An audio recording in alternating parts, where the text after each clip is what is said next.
History remembers Miyamoto Musashi as a demon of war who cut down 60 men in cold blood. This is a profound misunderstanding of his legacy. His greatest battle did not take place on a sun-scorched field, but in the silence of a damp cave in 1643. He did not retreat into the dark to sharpen his blade, but to map the chaos of the human mind.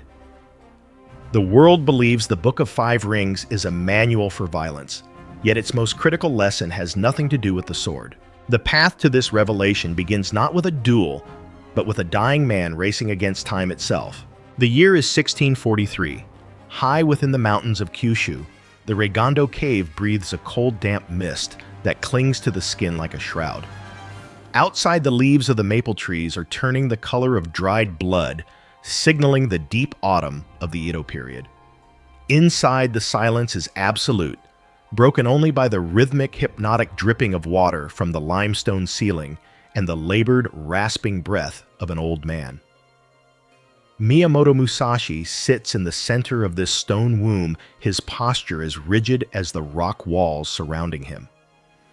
He is 60 years old, and the body that once moved with the terrifying speed of a striking cobra is now ravaged by a thoracic cancer that burns within his chest like a slow-consuming fire. There is no audience for this final performance. The flickering light of a single tallow candle casts long dancing shadows against the moss-covered walls, illuminating the deep crevices of a face weather-beaten by decades of exposure to the elements. The scent of the cave is a primordial mix of wet earth, stale air, and the sharp metallic tang of fresh ink being ground against an inkstone. He is not here to meditate on peace, but to wage a final war against oblivion.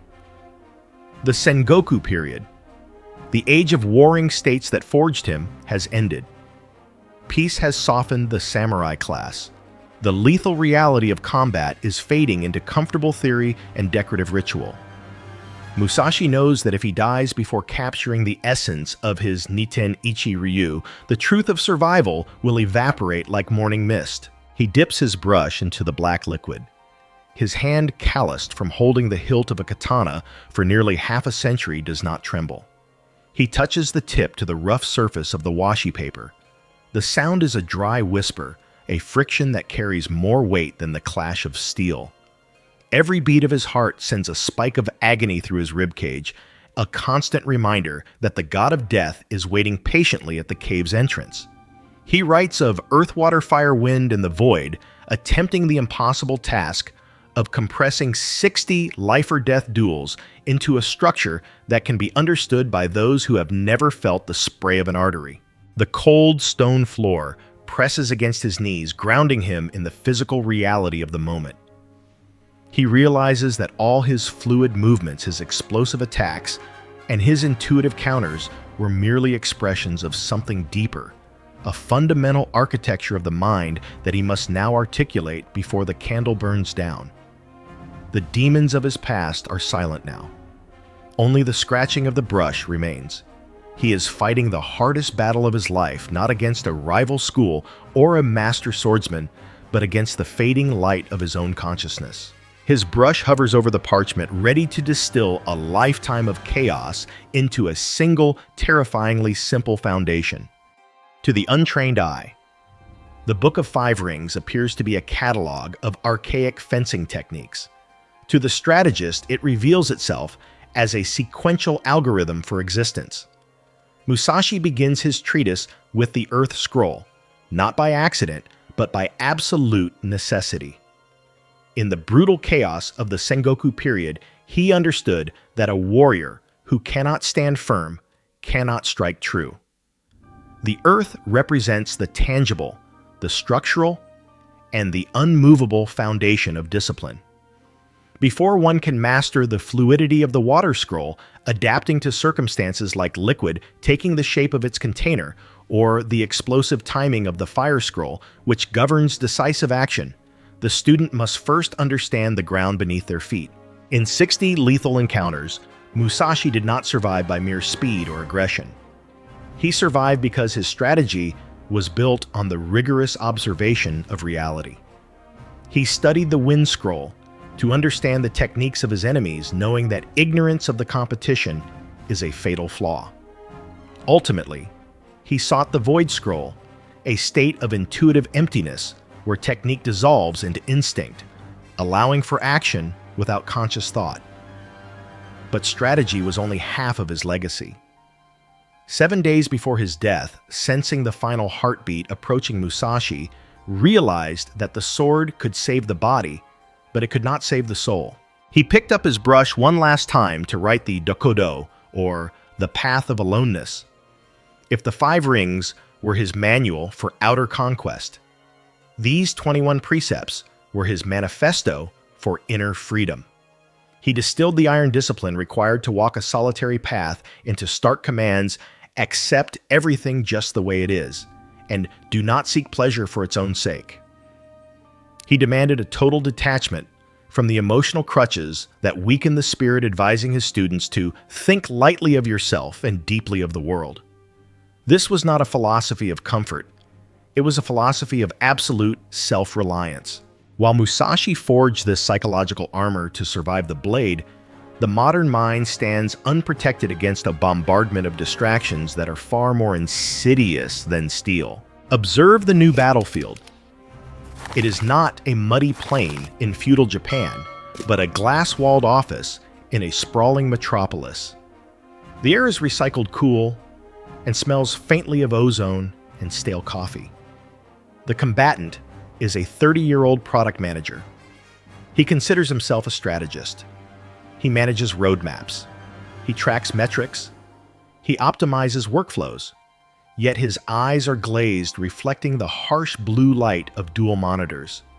He vibrates with a low-level frequency of anxiety that never fully dissipates. He sits in an ergonomic chair, but his posture is collapsed.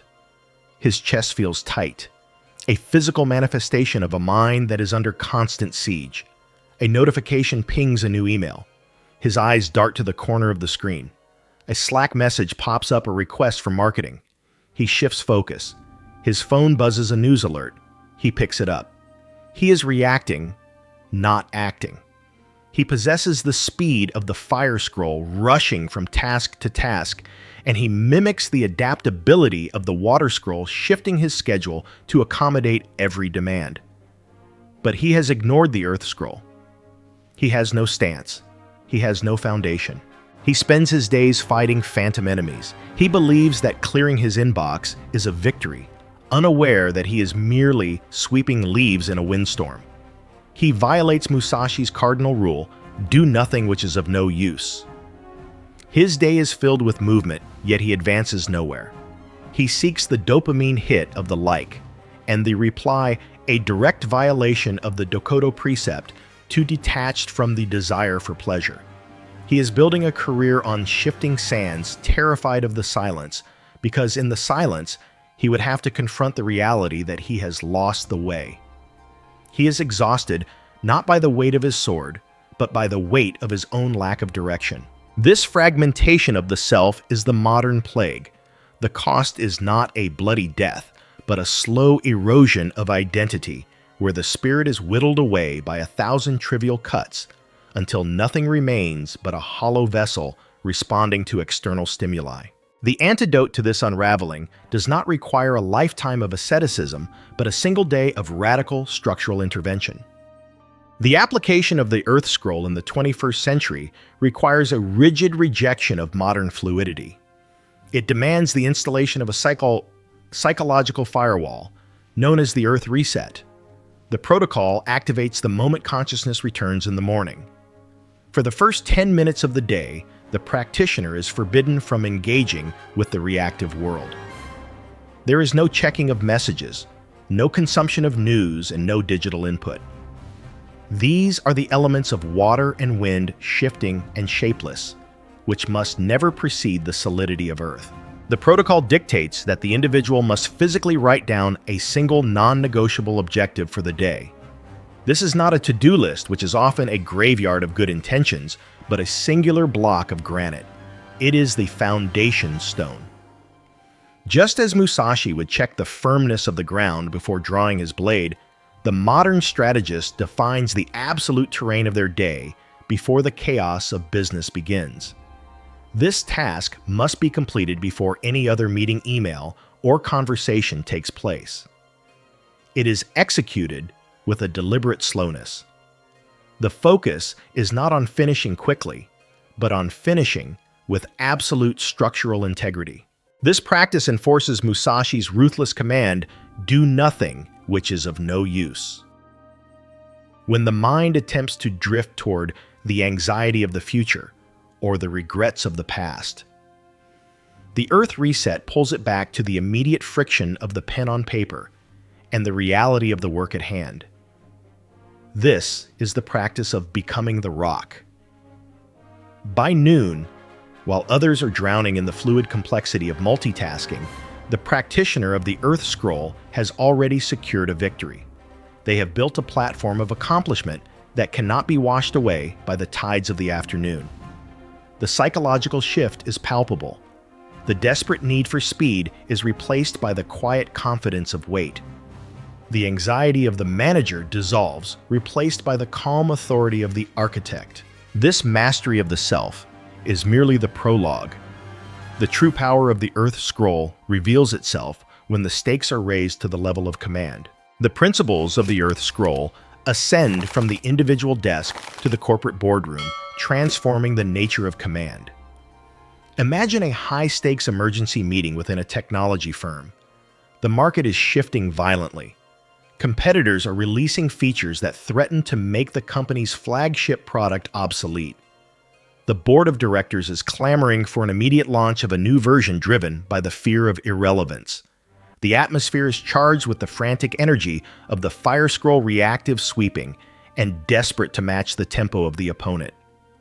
The temptation to sprint is overwhelming.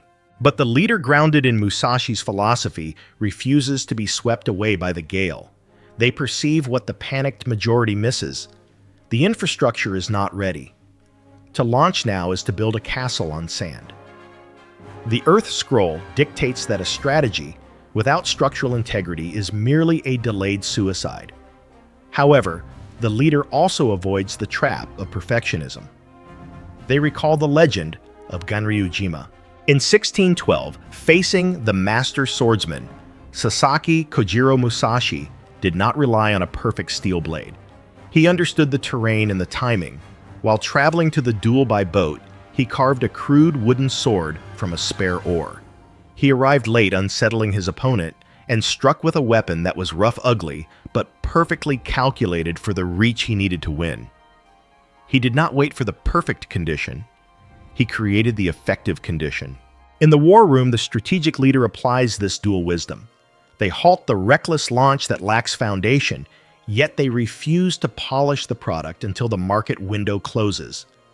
They choose the wooden oar, the 80% solution that is structurally sound and ready for the immediate reality of combat. They move with the fluidity of water and the decisiveness of fire, but only because they are standing on the firm ground of earth. The cost of delay is financial. The cost of a premature advance is existential. However, the journey through the earth is only the beginning of the ascent toward the ultimate emptiness. The candle in the Reigandō cave burns low, casting its final flickering shadows against the limestone walls. But Musashi's work was not finished with the strategy of war. 7 days before his death, sensing the final heartbeat approaching, he realized that strategy alone was not enough to save a soul.